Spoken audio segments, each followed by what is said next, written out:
Bismillahirrahmanirrahim. Assalamu alaikum students. Welcome to Legend Institute of Management and Sciences. Hope all of you are doing well. Our subject is Diversity of Invertebrate, BS Zoology 3rd, and I am your course instructor Sehri Shumar. Today's topic is class Oligochaeta. As you all know, in previous lecture we have discussed the phylum Annelida.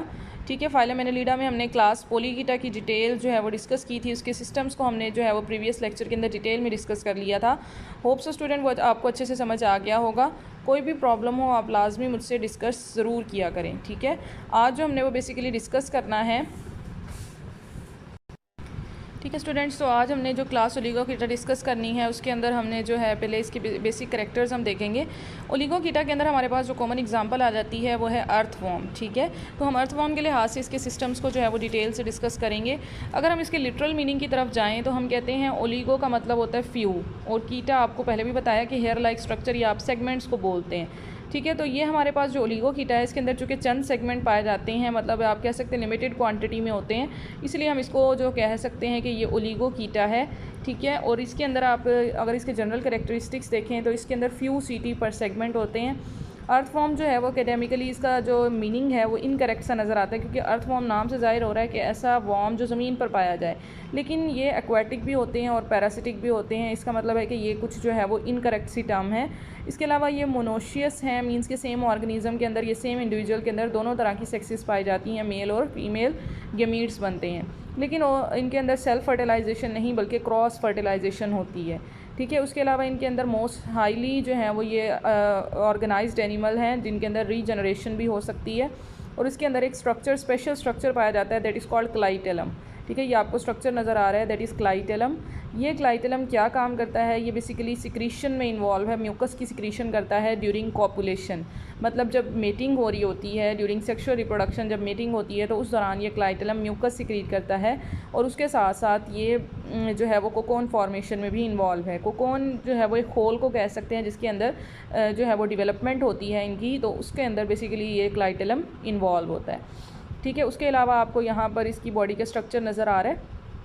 ठीक है, यहाँ पर आपको prostomium नज़र आ रहा है। Prostomium आपको पता है कि माउथ से पहले का जो सेगमेंट होता है दैट इज़ प्रोस्टोमियम, जिसके ऊपर आपको कोई सेंसरी स्ट्रक्चर्स नज़र नहीं आ रहे, जबकि पोलीकीट्स के अंदर हमने कहा था कि प्रोस्टोमियम के ऊपर बहुत सारे सेंसरी पाल्प्स, एंटीना वगैरह पाए जाते हैं, लेकिन इसके प्रोस्टोमियम के ऊपर कोई सेंसरी स्ट्रक्चर्स नहीं हैं। उसके अलावा यहाँ पर आपको सेमिनल रिसेप्टिकल जो है वो नज़र आ रहा है। सेमिनल रिसेप्टिकल नाम से ज़ाहिर हो रहा है जो सीमन को मीन्स के स्पर्म्स को रिसीव करने का जो स्ट्रक्चर है दैट इज़ सेमिनल रिसेप्टिकल, जो कि फ़ीमेल के अंदर जो है वो होता है। बेसिकली ये जो है वो स्पर्म को रिसीव करने का स्ट्रक्चर है जिसमें स्पर्म्स रिसीव होते हैं। उसके अलावा नेक्स्ट आपको जेनिटल ओपनिंग्स नज़र आ रही हैं जहाँ से जो है वो डिफरेंट गैमीट्स ने रिलीज़ होना है। क्लाइटेलम है जो कि म्यूकस सिक्रीशन में इन्वॉल्व है। सीटी पाए जा रहे हैं इसकी बॉडी के ऊपर, और लास्ट बॉडी का जो सेगमेंट है दैट इज़ एनस। ठीक है, वहाँ पर एनस पाया जा रहा है। तो ये इसकी जो है वो चंद बॉडी के करेक्टरिस्टिक्स हैं। उसके अलावा हम कहते हैं कि हमारी ये जो ओलिगोकीटा की क्लास है इसके अंदर तकरीबन 3000 स्पीशीज़ अभी तक डिस्कवर हो चुकी हैं, जो कि हमें फ्रेश वाटर में भी मिलती हैं, टेरेस्ट्रियल हैबिटेट्स में भी पाई जाती हैं, और उसके अलावा चंद एक हमें एस्चुराइन हैबिटेट्स में भी मिलती हैं। ठीक है, एस्चुराइन आप बोलते हैं कि ऐसी जगह या ऐसा रीजन जहाँ पर जो है वो फ्रेश वाटर मेरीन वाटर के साथ मिक्सअप हो रहा होता है, मींस कि आप कह सकते हैं कि जहाँ दरिया जो है वो समंदर के साथ मिल रहे होते हैं दैट इज़ एस्चुराइन वाटर। ठीक है, उसके अंदर भी ये पाए जाते हैं, और कुछ जो है वो मेरीन इन्वायरमेंट में भी पाए जाते हैं। लेकिन जो एक्वेटिक स्पीशीज़ हैं वो बेसिकली शैलो वाटर में रहती हैं और बरो बना कर रहती हैं, और बरो भी मड के अंदर बनाती हैं या फिर डेब्रीज वगैरह के अंदर, और जो टेरेस्ट्रियल स्पीशीज़ हैं वो सॉइल के अंदर हॉट इन्वायरमेंट के अंदर रह रही होती हैं, और इनके अंदर जो बरोज़ का स्ट्रक्चर है वो तकरीबन 3 मीटर बिलो द सरफेस तक हो सकता है, 3 मीटर बिलो सरफेस। ठीक है, इनके बरो की जो डेप्थ है that is 3 metre below the surface. उसके अलावा अगर हम इनके एक्सटर्नल स्ट्रक्चर और लोकोमोशन की बात करें तो हम कहते हैं कि जैसे हमने पोलीकीट्स के अंदर डिस्कस किया था कि उनके अंदर जो लोकोमोशन है वो बेसिकली पैरापोडिया और सीटी की वजह से होती है, लेकिन इनके अंदर थोड़ा सा डिफरेंस है। इनके अंदर जो सीटी हैं वो लेज़र इन नंबर होते हैं। ठीक है, जैसे आपको नज़र आ रहा है लेज़र इन नंबर सीटी देन द पोलीकीट्स, और इसके अलावा इनके अंदर पैरापोडिया मुकम्मल तौर पर एब्सेंट हैं। ऐसा क्यों है? पैरापोडिया आपको पता है कि आप कह सकते हैं एक प्रोट्रूडिंग स्ट्रक्चर है जो बॉडी से बाहर की तरफ निकल रहा होता है, मेजर बॉडी के एक्सिस से बाहर की तरफ निकल रहा होता है। अब ये जो पैरापोडिया है ये बेसिकली इंटरफेयर करता है जब बरो बनाते हैं, ओलिगोकीट्स जब बरो बना रहे होते हैं तो बेसिकली ये उसके अंदर इंटरफेरेंस शो करता है, रेजिस्टेंस शो करता है। इसीलिए ये पैरापोडिया जो है वो वहाँ पर ख़त्म हो चुके हैं ओलिगोहीट्स के अंदर, क्योंकि इन्होंने बरोइंग ऑर्गेनिज्म है, इन्होंने बरो बना कर रहना है। ठीक है, उसके अलावा इनके अंदर जो है आप कहते हैं कि इनकी बॉडी वॉल के ऊपर सीटी मौजूद होते हैं, शॉर्ट सीटी पाए जाते हैं। प्रोस्टोमियम इनके अंदर मौजूद होता है, जिसके ऊपर जो कि स्मॉल लोब और कोन लाइक स्ट्रक्चर होता है in front of the mouth. ठीक है, सपोज़ ये बॉडी का सेगमेंट है। ठीक है, यहाँ पर ये देखें, अगर ये इसका माउथ का सेगमेंट है तो इसके फ्रंट वाला इस तरह से जो है वो कोनिकल शेप का होता है, जैसे आपको ये पीछे मैंने आपको दिखाया भी था। ये देखें, यहाँ पर जो है वो प्रोस्टोमियम आपको नज़र आ रहा है, जो कि कोनिकल शेप का जो है वो स्ट्रक्चर है। उसके बाद प्रोस्टोमियम के ऊपर कोई भी आपको सेंसरी अपेंडेजेस जो हैं वो नज़र नहीं आते। उसके अलावा इनके अंदर सीरीज़ ऑफ स्पेशल सेगमेंट्स पाए जाते हैं एंटीरियर एंड पर। ठीक है, एंटीरियर एंड पर स्पेशल सेगमेंट्स स्वेल कर जाते हैं, जो कि गर्डल लाइक, एक प्लेट लाइक, या आप कह सकते हैं एक बेल्ट लाइक स्ट्रक्चर बनाते हैं। That is called clitellum. ठीक है, क्लाइटेलम मैंने आपको पीछे दिखाया भी। अब इसका फंक्शन आपको पहले बताया कि बेसिकली म्यूकस सिक्रीशन में इन्वॉल्व है ड्यूरिंग कॉपुलेशन।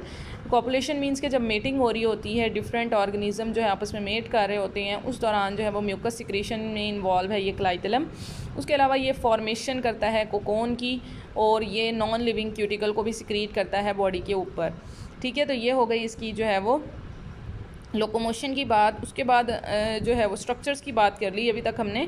उसके बाद अगर हम इसके लोकोमोशन का मैकेनिज़्म देखें तो ओबियसली इसके अंदर जो मसल्स हैं वो एंटागोनिस्टिकली कॉन्ट्रैक्ट और रिलैक्स कर रहे होंगे, जिसकी वजह से ये जो है वो मूव करेगा।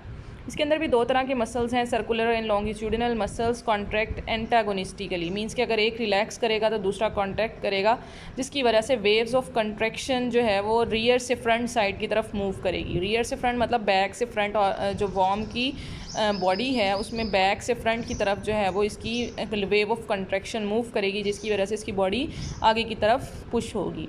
उसके अलावा हम कहते हैं the longitudinal muscles contract and segments bulge, longitudinal muscles contract and setae protrude out.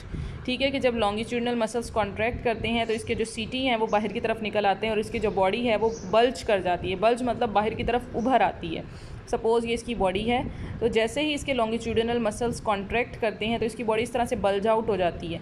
ठीक है, बल्ज आउट हो जाती है, और पीछे से सपोज़ यहाँ पर इसकी बॉडी के अंदर जो सर्कुलर मसल्स हैं, ठीक है, सर्कुलर मसल्स जो हैं वो कॉन्ट्रैक्ट कर रहे हैं रीट्रैक्ट द सीटी के। अगर सर्कुलर मसल्स कॉन्ट्रैक्ट करते हैं तो वो सीटी को रीट्रैक्ट कर देते हैं। रीट्रैक्ट मतलब अंदर की तरफ कर देते हैं, और जब लॉन्गिट्यूडिनल मसल्स कॉन्ट्रैक्ट करते हैं तो सीटी बाहर की तरफ निकल आते हैं, और जब सीटी बाहर की तरफ निकल आते हैं तो ओबियसली वो सॉइल के साथ पेनिट्रेट कर जाते हैं और वो मूव करने में हेल्प आउट करते हैं। ठीक है, तो हम इसमें कह सकते हैं the longitudinal muscles contract and segment bulge and setae protrude out, therefore setae penetrate into the soil. और फिर उसके बाद नेक्स्ट मैकेनिज्म क्या होगा, contraction of circular muscle retracts the setae. ठीक है, कि जब कॉन्ट्रैक्शन होगी सर्कुलर मसल्स की, उसकी वजह से सीटी रीट्रैक्ट कर जाएंगे। It elongates the segment and pushes them forward, जिसकी वजह से सेगमेंट जो है वो एलोंगेट हो जाता है और वो जो वॉर्म है वो फॉरवर्ड की तरफ मूव करता है। Contraction of longitudinal muscles in segment behind a bulging region pulls दो सेगमेंट फॉरवर्ड। ठीक है, कि बिहाइंड मतलब पीछे की तरफ जब दोबारा से कॉन्ट्रैक्शन होती है लॉन्गिट्यूडिनल मसल्स की, जिसकी वजह से सेगमेंट्स जो हैं वो फॉरवर्ड की तरफ पुल होते हैं। वेव्स ऑफ मस्कुलर कंट्रैक्शन जो है वो एंटीरियर साइड पर वॉर्म के मूव करती है। इसकी वजह से जो पूरा का पूरा वॉर्म है उसकी बॉडी जो है वो फॉरवर्ड की तरफ पुश होती है, फॉरवर्ड की तरफ मूव करती है। ठीक है, इसको हम डायग्राम से समझते हैं, ज़्यादा क्लियर होगा। ठीक है, यहाँ पर देखिए आपको जो है वो इसकी बॉडी नज़र आ रही है। यहाँ पर इसके ये वाले जो आपको जो है वो सेगमेंट नज़र आ रहा है, इसके अंदर इसके सर्कुलर मसल्स कॉन्ट्रैक्ट कर रहे हैं। जब सर्कुलर मसल्स कॉन्ट्रैक्ट करते हैं तो आपको बताया कि इसके सीटी जो है वो रीट्रैक्ट कर जाते हैं, मतलब इसकी बॉडी के अंदर चले जाते हैं, तो सीटी इसके रीट्रैक्ट कर जाते हैं, मतलब उसका सॉइल के साथ कंटेक्ट ख़त्म हो जाता है। और जब इसके लॉन्गिट्यूडिनल मसल्स कॉन्ट्रैक्ट कर रहे हैं इस जगह पर, तो इसके सीटी जो है वो बाहर की तरफ प्रोट्रूड आउट हो जाते हैं, जिसकी वजह से वो सॉइल के साथ कॉन्टैक्ट करते हैं और आसानी से पुश आउट होते हैं।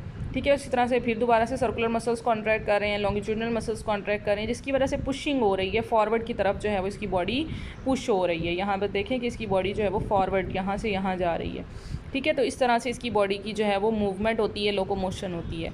उसके बाद कुछ ऑर्गेनिज्म मैंने आपको बताया कि इनका जो हैबिटेट है वो बेसिकली बरोइंग ऑर्गेनिजम्स हैं, ये बरोज़ बनाकर रहते हैं। तो बेसिकली बरोइंग कैसे करते हैं, इनके अंदर जो सिलोमिक हाइड्रोस्टेटिक प्रेशर होता है वो बरोइंग में हेल्प करता है इनको, क्योंकि ऑब्वियसली आपको पता है ये सिलोमेट्स हैं, इनकी बॉडी के अंदर एक प्रॉपर बॉडी कैविटी मौजूद होती है और उसके अंदर सिलोमिक फ्लूइड भरा होता है। वो सिलोमिक फ्लूइड जो है वो हाइड्रोस्टैटिक स्केलेटन का काम करता है, जो कि हाइड्रोस्टैटिक प्रेशर को क्रिएट करता है। This pressure is transmitted toward the prostomium, ठीक है, कि ये प्रेशर जो है वो प्रोस्टोमियम की तरफ ट्रांसफ़र होता है। Earthworm usage it's expanded posterior segments, it pushes through the soil during burrowing, ठीक है, कि वो अपने एक्सपेंडेड जो है वो सेगमेंट को यूज़ करता है, जिसकी वजह से वो सॉइल के अंदर बरो के अंदर जो है वो आसानी से पुश हो जाता है, ठीक है। Contraction of circular muscles makes the prostomium a conical wedge. It is 1 millimeter in diameter at its tip, ठीक है, कि जो conical जो इसका wedge बनता है वो 1 millimeter in diameter होता है। और उसके अलावा बेसिकली इसके जो है वो अर्थवॉर्म जब बरोज़ बना रहा होता है तो उस दौरान ये वहाँ की सॉइल को भी आप कह सकते हैं लार्ज क्वांटिटी में, कंसिडरेबल क्वांटिटी में स्वेलो कर जाता है, जिसकी वजह से इसको बरोइंग करने में आसानी से हेल्प आउट हो जाता है ये। इसीलिए हम जो है वो इसको आर्टिफिशियल प्लॉ का नाम भी देते हैं, कि ये आर्टिफिशियल प्लॉ का काम कर रहा होता है। ज़मीन की या सॉइल की जो फर्टिलिटी है, सॉइल की जो आप कह सकते हैं एरोजन है, उसको कम करता है और फर्टिलिटी को इंक्रीज़ करता है। क्योंकि ओबियसली जब ये बरो बनाता है तो नीचे वाली जो मिट्टी है वो ऊपर की तरफ, मतलब आप कह सकते हैं सॉइल रोटेट होती रहती है, जिसकी वजह से सॉइल के अंदर जो मिनरल्स हैं, जो वाटर होल्डिंग कैपेसिटी है उसकी वो इम्प्रूव हो जाती है, जिसकी वजह से आप कह सकते हैं कि सॉइल वहाँ पर जहाँ पर बरोइंग हो रही है वहाँ की सॉइल बहुत ज़रखेज़ हो जाएगी, वहाँ पर क्रॉप की प्रोडक्शन बहुत अच्छी खासी हो सकती है। तो इसलिए हम कहते हैं कि ये ये नेचुरल प्लॉ का काम करता है। जैसे हम आर्टिफिशियल प्लॉ चलाते हैं, हल चलाते हैं, बिल्कुल उसी तरह से ये नेचुरल प्लॉ का काम कर रहा होता है अर्थवॉर्म, ठीक है। तो ये आपने जो है वो इसकी जो है वो याद रखनी है, एक यूनिक करेक्टरिस्टिक्स हैं इसके। उसके बाद अगर हम इसकी एनाटमी की तरफ थोड़ा सा इसकी एनाटमी देखें तो ये आपको इसकी जो है वो अर्थवॉर्म की बॉडी नज़र आ रही है, ठीक है। इसका माउथ है, सीटी है, उसके अलावा ये इसकी एनाटमी है, इंटरनल स्ट्रक्चर है, ठीक है। यहाँ पर आपको इसका ब्रेन नज़र आ रहा है, हार्ट्स नज़र आ रहे हैं जो हैं वो आपको, एक ऊपर ब्लड वेसल नज़र आ रही है, एक ये जो ब्लू कलर का बना हुआ है ये इसका डाइजेस्टिव ट्रैक है, जिसे आप गट भी बोलते हैं, ठीक है। गट के ऊपर जो ब्लड वेसल है उसको हम डॉर्सल एओर्टा कहते हैं या डॉर्सल ब्लड वेसल कहते हैं, और गट के नीचे जो ब्लड वेसल होती है उसको हम वेंट्रल एओर्टा या फिर वेंट्रल ब्लड वेसल भी कहते हैं। और फिर उसके बॉडी की मोस्ट वेंट्रल साइड पर इसकी नर्व कॉर्ड पाई जाती है, ठीक है, जिसे हम वेंट्रल नर्व कॉर्ड कहते हैं। और उसके अलावा इसके अंदर मेल रिप्रोडक्टिव ऑर्गन्स हैं, फीमेल रिप्रोडक्टिव ऑर्गन्स हैं, हार्ट्स पाए जा रहे हैं इसके अंदर। हार्ट्स बेसिकली सेगमेंटल वेसल्स की अकोमुलेशन ही है, जिसको हम आगे डिस्कस करेंगे डिटेल में, ठीक है। तो ये इसका जो है वो थोड़ा सा एनाटॉमिकल पॉइंट है। उसके बाद हम इसका अगर ट्रांसवर्स सेक्शन देखें तो यहाँ पर आपको इसकी बॉडी की डाइजेस्टिव ट्यूब नज़र आ रही है, बॉडी वॉल है इसकी, ब्लड वेसल जो अपर की तरफ भी है उसको हम डॉर्सल एओर्टा कहते हैं, लोअर साइड पर है तो उसको वेंट्रल एओर्टा कहते हैं, सीटी पाए जा रहे हैं, नर्व कॉर्ड मौजूद है जिसको हम वेंट्रल नर्व कॉर्ड कहते हैं, नेफ्रीडियम पाया जा रहा है जो कि बेसिकली एक्सक्रीटरी स्ट्रक्चर है। नेफ्रीडियम आपको पता है इसके अंदर मेटानेफ्रीडियम होगा, मेटानेफ्रीडियम जिसकी दो ओपनिंग होती है, एक इंटरनल साइड पर और एक एक्सटर्नल साइड पर। इंटरनल साइड पर इसका जो ओपनिंग होगी उसको हम नेफ्रोस्टोम कहते हैं, और बॉडी वॉल की तरफ जो ओपनिंग है दैट इज़ नेफ्रीडियोपोर, ठीक है। उसके अलावा इसके अंदर सर्कुलर मसल्स हैं और लॉन्गिट्यूडिनल मसल्स हैं जो कि इसको कंट्रैक्शन और रिलैक्सेशन करवा कर मूवमेंट में हेल्प आउट करते हैं, ठीक है। तो ये इसकी बॉडी का जो है वो स्ट्रक्चर है जो कि आपने याद रखना है, इसकी बॉडी को ओवरव्यू जो है वो आपने याद रख लेना है। उसके बाद हम इसकी फीडिंग एंड डाइजेस्टिव सिस्टम की तरफ चलते हैं, ठीक है। इसके अंदर भी बेसिकली पोलीकीट्स की तरह का ही जो है वो फीडिंग और डाइजेस्टिव सिस्टम है, थोड़ी सी इसके अंदर मॉडिफिकेशन होगी, उसको हम देखेंगे। बेसिकली ओलिगोकीट्स जो हैं वो हम कहते हैं ये स्कैवेंजर्स हैं, ठीक है। ओलिगोकीट्स को हमने कहा कि ये स्कैवेंजर्स हैं। उसके अलावा ये फॉलन लॉन्ग डिकेइंग वेजिटेशन के ऊपर भी फीड कर सकते हैं, ठीक है। और डिफरेंट बरोज़ के अंदर जो है वो नाइट के अंदर ओबियसली मैंने आपको पहले बताया कि ये सॉइल के ऊपर भी फीड करते हैं। जब बरोइंग कर रहे होते हैं तो सॉइल को भी आप कह सकते हैं कि ये स्वेलो कर लेते हैं। उसके अलावा इनका जो डाइजेस्टिव ट्रैक है ट्यूबुलर होता है, स्ट्रेट होता है, ठीक है, जिसके अंदर माउथ पाया जा रहा है, मस्कुलर फेरिंग्स है, इसोफेगस है, ठीक है। माउथ ओबियसली इनका जो है वो ओपनिंग होती है जो कि फ्रंट साइड पर, इंटीरियर साइड पर मौजूद है। उसके बाद फेरिंग्स आता है। फेरिंग्स आपको पता है कि ये फेरेंजियल मसल्स जो है बॉडी वॉल के मसल से ही मिलकर बना होता है।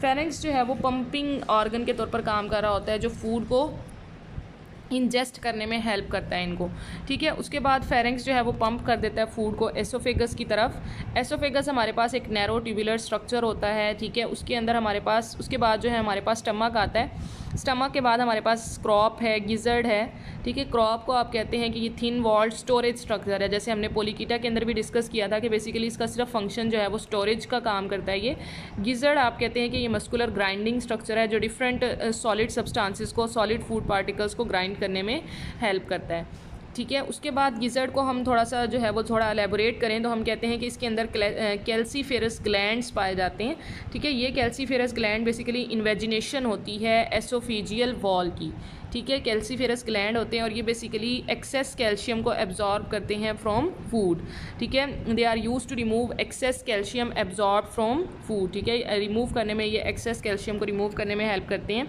उसके अलावा they also help to regulate the pH of the body fluid, ठीक है। बॉडी फ्लूइड की पीएच को भी ये रेगुलेट कर रहे होते हैं। Excess calcium absorb by the blood, उसको भी ये जो है वो उसको जो है आप कह सकते हैं कि उसको भी ये प्रिवेंट करते हैं। उसके बाद इनकी इंटेस्टाइन जो है वो principal site of digestion and absorption, obviously उसके अंदर डाइजेशन भी हो रही होती है, मतलब कंप्लीट डाइजेशन इसकी इंटेस्टाइन के अंदर होती है जाकर, और उसके बाद यहाँ पर एब्जॉर्प्शन भी होती है, मीन्स के जो यूज़फुल मटेरियल होते हैं उनको ब्लड के अंदर एब्जॉर्ब कर लिया जाता है, ठीक है। इसको हम कहते हैं कि ये स्ट्रेट ट्यूब है जो कि प्रिंसिपल साइट है डाइजेशन और एब्जॉर्प्शन की। और यहाँ पर एक यूनिक स्ट्रक्चर पाया जाता है जिसको हमने यहाँ पर डिस्कस करना है। A dorsal fold of epithelium is present in the intestine, it is called typhlosole, ठीक है। उसको हम टिफ्लोसोल बोलते हैं। ये एक यूनिक स्ट्रक्चर है जो कि हमने पोलीकीट्स के अंदर डिस्कस नहीं किया था, ये हमने स्पेशल इसके अंदर डिस्कस कर रहे हैं। तो ये आपने जो है वो डिफरेंस के जो पॉइंट होते हैं ना दो क्लासेस के, वो आपने माइंड में रखने होते हैं, क्योंकि बाकी सारी चीज़ें सेम हैं, सिर्फ 2-3 डिफरेंसेस आते हैं, वो आपने जो है वो अच्छे से याद रखने हैं। अब ये टिफ्लोसोल क्या है, इनका जो है वो आप कह सकते हैं एक फोल्ड है इंटेस्टाइन का, जो कि इनकी डॉर्सल साइड पर पाया जाता है। और इसके अलावा ये क्या करता है, ये सरफेस एरिया को इंक्रीज़ कर देता है इंटेस्टाइन के। आपको पता है सरफेस एरिया इंटेस्टाइन का जितना ज़्यादा होगा एब्जॉर्प्शन उतनी मैक्सिमम हो पाएगी। जैसे आपको पता है कि हमारी, अगर हम ह्यूमन डाइजेस्टिव सिस्टम की बात करें तो हमारी इंटेस्टाइन, जो हमारी स्मॉल इंटेस्टाइन है, उसके अंदर विलाय एंड माइक्रो विलाय पाए जाते हैं जो कि हमारे एब्जॉर्प्टिव सरफेस एरिया, या आप कह सकते हैं इंटेस्टाइन के सरफेस एरिया को इंक्रीज़ करते हैं, जिसकी वजह से ज़्यादा यूज़फुल मटीरियल हम ईजिली जो है वो ब्लड के अंदर एब्जॉर्ब करवा लेते हैं। तो जितना ज़्यादा सरफेस एरिया होगा मैक्सिमम एब्जॉर्प्शन होगी, फूड की जो है वो यूज़फुल मटेरियल आसानी से ब्लड के अंदर रीएब्जॉर्ब हो जाएंगे। तो इसीलिए इनके अंदर भी उसी तरह का एक स्ट्रक्चर पाया जा रहा है, दैट इज़ टिफ्लोसोल, जो कि फोल्ड है बेसिकली इनकी वॉल का, इंटेस्टाइन की वॉल का, जो कि बेसिकली इनको इंक्रीज सरफेस एरिया में हेल्प करते हैं।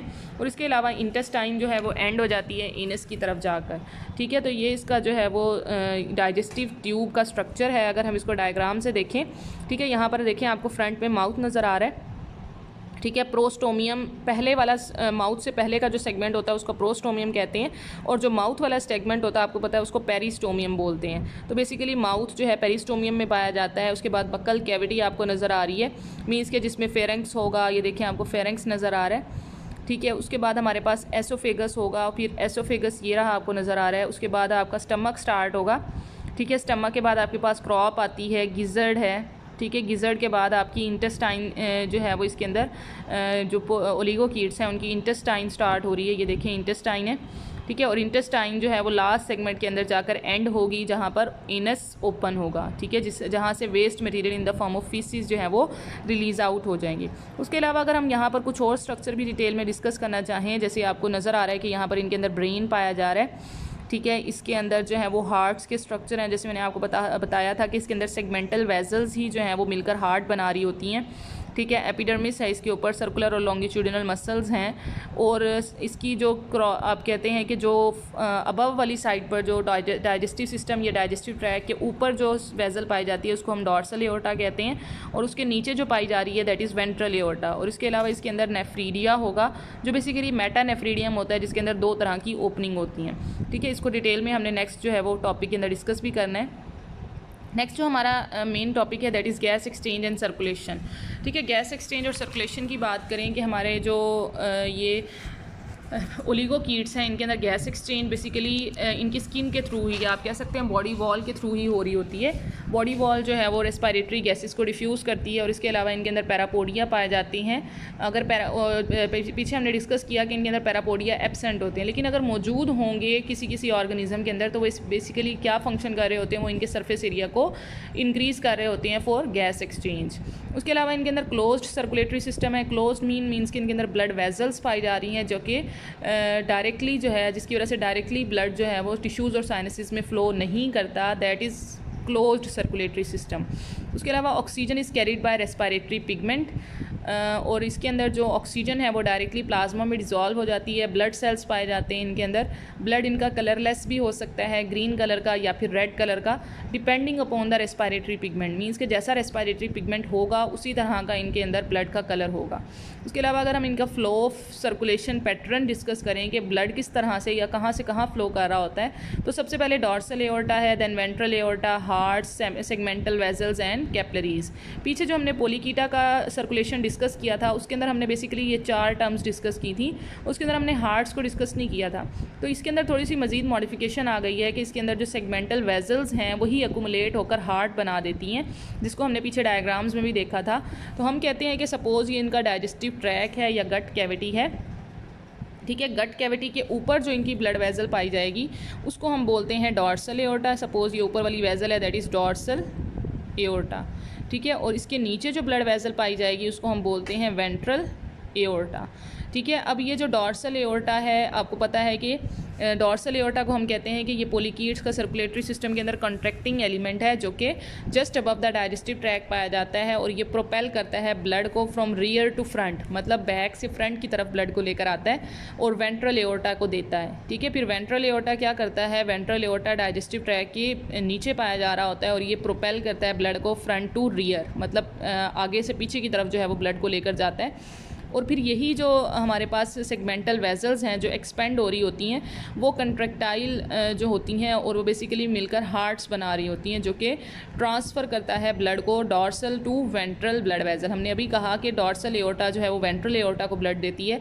तो बेसिकली ये जो डॉर्सल एओर्टा वेंट्रल एओर्टा को ब्लड सप्लाई करती है वो बेसिकली हार्ट्स के थ्रू करती है, ठीक है। यहाँ पर हार्ट्स का स्ट्रक्चर बनेगा, मतलब मोर देन 1 हार्ट्स होंगे इनके अंदर। अब ये जो हमारे पास हार्ट बन रहे हैं बेसिकली ये सेगमेंटल वेजल्स की ही एक्यूमुलेशन है, आप कह सकते हैं सेगमेंटल वेजल्स की ही मॉडिफिकेशन है। तो इसी तरह से अगर हम सेगमेंटल वेजल की बात करें तो हम कहते हैं सेगमेंटल वेजल, इनके अंदर 2 और 3 सेट्स ऑफ सेगमेंटल वेजल्स होती हैं between dorsal and ventral vessels, जो कि रिसीव कर रही होती हैं ब्लड को वेंट्रल एओर्टा से और ब्रेक कर रही होती हैं कैपिलरीज़ के अंदर, मतलब ब्रांचेस इसकी बन रही होती हैं, कैपिलरीज़ बना रही होती हैं, और वो कैपिलरीज़ गट कैविटी के ऊपर पाई जाती हैं। उसके बाद वही कैपिलरीज़ जो हैं वो यूनाइट होकर दोबारा से सेगमेंटल वेजल बनाती हैं और फिर वो सेगमेंटल वेजल ज्वाइन होकर कहाँ चली जाती है, डॉर्सल एओर्टा में, ठीक है। तो ये हमने पीछे भी सर्कुलेटरी सिस्टम डिस्कस किया था पोलिकीट्स का, बेसिकली पैटर्न बिल्कुल सेम है, उसी तरह से इनके अंदर सर्कुलेशन होनी है, सिर्फ थोड़ा सा डिफरेंस ये आया है कि इनके अंदर हार्ट्स पाए जा रहे हैं। तो ये आप लोगों ने याद रखना है इसका सर्कुलेटरी सिस्टम, ये आपको डायग्रामेटिकली भी मैंने यहाँ पर समझाया था, तो यहाँ से भी आप इसको देख सकते हैं। उसके बाद नेक्स्ट हमारा जो पॉइंट है that is nervous and sensory functions. Nervous system की बात करें तो इनका नर्वस सिस्टम भी पोलिकीट्स के जैसा ही है, ठीक है। पिछली जो हमने क्लास डिस्कस की है पोलिकीट, बिल्कुल उसी तरह से इसका जो है वो नर्वस सिस्टम बिल्कुल उसी तरह से, मतलब उसी तरह से इसके अंदर गैंग्लियास पाए जा रही हैं, नर्व कॉर्ड मौजूद है, लेकिन सिर्फ डिफरेंस ये है कि इसके अंदर fusion of double ventral nerve cord, कि हमने पीछे डिस्कस किया था कि उनके अंदर डबल वेंट्रल नर्व कॉर्ड होती है, इसके अंदर वही वेंट्रल नर्व कॉर्ड जो है वो फ्यूज़ हो चुकी है, ठीक है। इसके अंदर उसी तरह से गैंग्लिया मौजूद हैं, लेकिन जो फ्यूजन शो करते हैं, हाई डिग्री ऑफ फ्यूजन होती है। उसके अलावा इनके अंदर जाइंट फाइबर्स पाए जा रहे हैं। जाइंट फाइबर आपको बताया था कि वो एस्केप रिस्पॉन्सेज में हेल्प करते हैं। उसके अलावा इनके अंदर ये जो बरोइंग एनिमल्स हैं इनके अंदर वेल डिवेलप आइज़ तो नहीं होती, लेकिन इनके अंदर आप कह सकते हैं कि जो है वो कंटिन्यूस डार्कनेस को ये कंट्रोल करते हैं। इनके अंदर ओसिलाए पाए जाते हैं, पिगमेंटेड कप लाइक स्ट्रक्चर होते हैं, ठीक है। Lack well develop eyes, dermal light senses, negative phototaxis, ठीक है। ओसिलाए पाए जाते हैं जो कि नेगेटिव फोटोटेक्सिस शो करते हैं। उसके अलावा well develop chemo receptor and mechanical receptor. Well develop chemo receptor मतलब ये केमिकल्स को डिटेक्ट कर सकते हैं जिसकी वजह से ये फूड को रिसीव करते हैं, और उसके अलावा मैकेनिकल स्टिमुलाई को ये रिसीव करते हैं, जिसकी receptors of the stimuli are scattered over the body surface specially around the prostomium. ठीक है, कि ये जो रिसेप्टर्स हैं पूरी बॉडी की सरफेस पर फैले होते हैं, लेकिन स्पेशली अगर हम बात करें तो प्रोस्टोमियम पर पाए जाते हैं, क्योंकि हमने कहा था प्रोस्टोमियम के ऊपर कोई मैकेनिकली इनके अंदर कोई जो है वो आपने जैसे पोलीकीट्स के अंदर डिस्कस किया था कि उनके अंदर पाल्स वगैरह एंटीना वगैरह पाए जाते हैं, तो इनके अंदर ओलिगोकीट्स के अंदर उस तरह के स्ट्रक्चर्स नहीं हैं, बल्कि इनके अंदर रिसेप्टर्स होते हैं जो कि पूरी बॉडी के ऊपर और स्पेशली प्रोस्टोमियम के ऊपर फैले होते हैं। ठीक है, तो ये हो गया इनका nervous and sensory functions. Next जो हमारा पॉइंट है दैट इज़ एक्सक्रीशन। ठीक है, एक्सक्रीशन मैंने आपको पहले भी बताया कि इनके अंदर बेसिकली मेटानेफ्रीडिया है, जिसको आपने कहा था कि डबल ओपनिंग होती है। अंदर की तरफ जो ओपनिंग है दैट इज़ नेफ्रोस्टोम, जो कि सिलिएटेड होती है, और बाहर की तरफ या बॉडी वॉल में जो ट्यूब ओपन हो रही होती है उसकी जो ओपनिंग है दैट इज़ नेफ्रीडियोपोर। ठीक है, तो ये इनके अंदर जो है वो मेटानेफ्रीडिया का स्ट्रक्चर है जो कि एक्सक्रीशन और ऑस्मोरेगुलेशन में इन्वॉल्व है। मीन्स के नाइट्रोजिनस वेस्ट को भी रिमूव करता है और वाटर एंड आयंस को भी बैलेंस में रखता है। और अगर हम प्रिंसिपल एक्सक्रीटरी प्रोडक्ट की बात करें तो इनके अंदर अमोनिया या यूरिया जो है वो इनका प्रिंसिपल एक्सक्रीटरी प्रोडक्ट हो सकता है। उसके अलावा excrete a large amount of very dilute urine. ठीक है, ओलिगोकीट्स बेसिकली डाइल्यूट यूरिन रिलीज़ करते हैं, लेकिन ये अपने अंदर वाइटल आइंस जो इंपॉर्टेंट आइंस हैं वो अपने अंदर ही रखते हैं। और इसके अलावा ये ऐसे इन्वायरमेंट में पाए जाते हैं जहाँ पर प्लेंटीफुल वाटर होता है। ठीक है, और पोजेस क्लोरेजोजन टिश्यूज़। ठीक है, इनके अंदर स्पेशल टिश्यूज़ पाए जाते हैं that is called chloragogen tissue that act as vertebrates liver.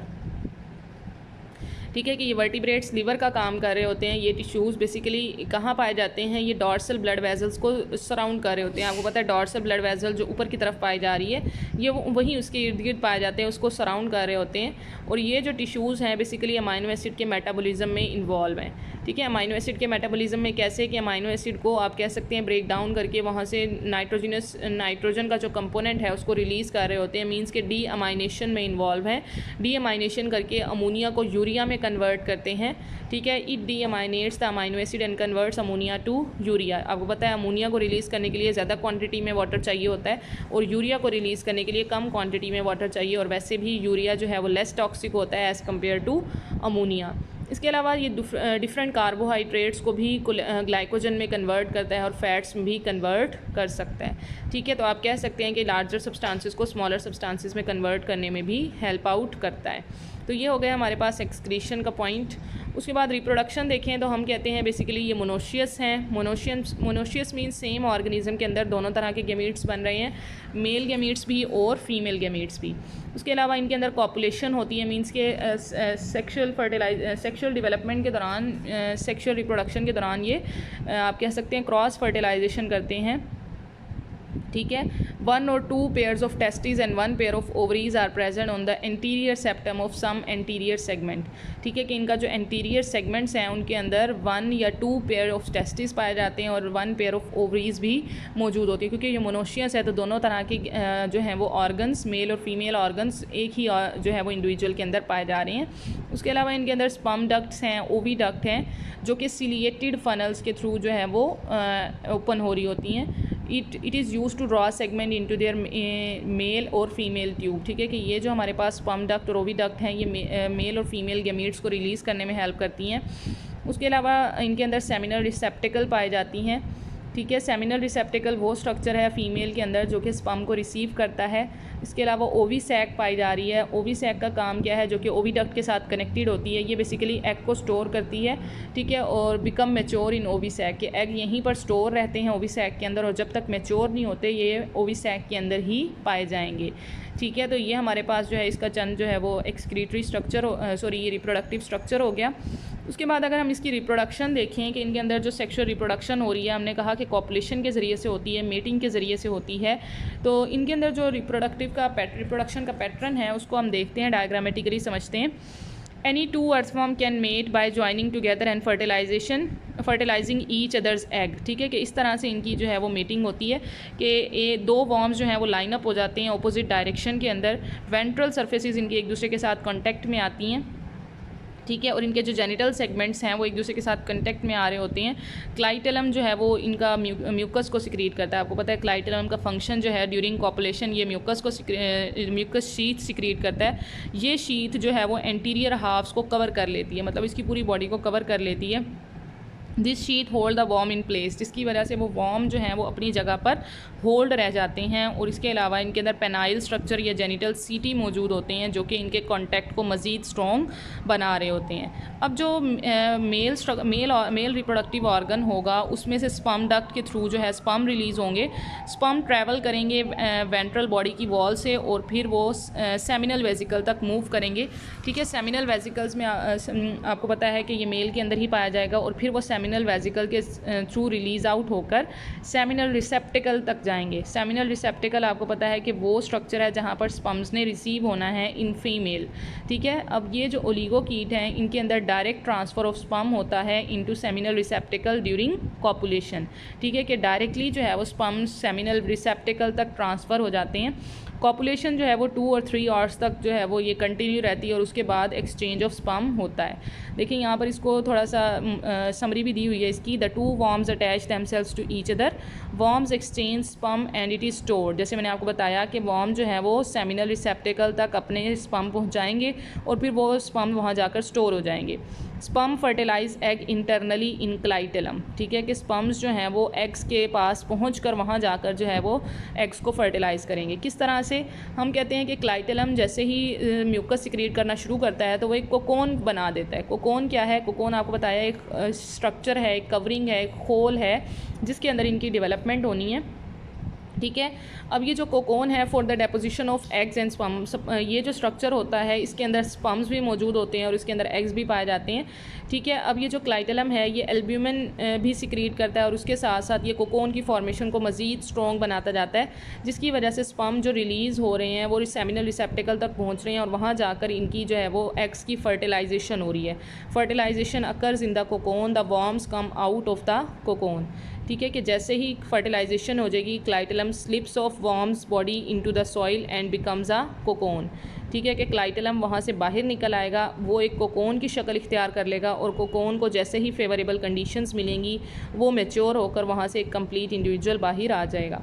ठीक है, later a tube mucus secreted by the clitellum forms an egg case. ठीक है, कि क्लाइटेलम जो है वो एग केस जिसे आपने कोकोन बना कहा था वो बनाएगा which slips off the worm's body. ठीक है, कि वो वॉर्म की बॉडी से बाहर निकल आता है, जो देखें यहाँ से बाहर निकल रहा है।